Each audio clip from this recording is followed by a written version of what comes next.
સુરતની સુમુલ ડેરીના સુરત અને તાપી જિલ્લાના પશુપાલકો માટે ગૌરવની વાત હોય તેમ સુમુલ ડેરીને શ્રેષ્ઠ ડેરીનો એવોર્ડ અપાયો હતો, જેમાં કેન્દ્રીય મંત્રી પણ જોડાયા હતા. સુમુલ ડેરીના સુરત તાપી જિલ્લાના પશુપાલકો માટે ગૌરવની વાત. ઇન્ડિયન ડેરી એસોસિએશન દ્વારા શ્રેષ્ઠ ડેરીનો એવોર્ડ સુમુલને અપાયો. કેન્દ્રીય મંત્રી નીતિન ગડકરીના હસ્તે સુમુલને એવોર્ડ આપવામાં આવ્યો. સુમુલ ચેરમેન માનસિંગ પટેલ સહિત ડિરેક્ટરોએ એવોર્ડ સ્વીકાર્યો. સુમુલ ડેરીના નવી પારડી પ્લાન્ટ પ્રતિ દિવસ 5 લાખ લીટરની ક્ષમતાને અદ્યતન તકનીકી સાધનો સ્થાપિત અને ઉર્જા કાર્યક્રમ કામગીરીને ધ્યાને લઈ વેસ્ટ ઝોન ડેરીમાં સુમુલ પ્રથમ ક્રમે આવ્યું. 2.5 લાખ પશુપાલકો દૂધ ઉત્પાદન થકી દરરોજ 12 કરોડ રૂપિયાની રોજગારી મેળવે છે.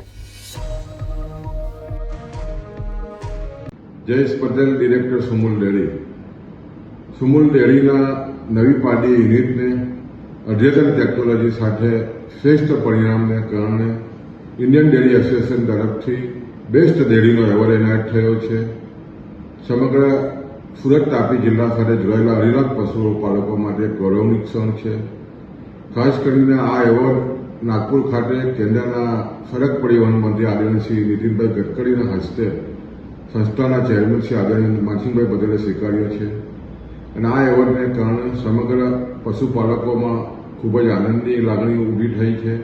સુમુલ ડેરી લગભગ 75 વર્ષના એના શ્રેષ્ઠ શાસનમાં પશુપાલકો માટે દરરોજના 12 કરોડની આમદની આપવામાં સફળ થઈ છે.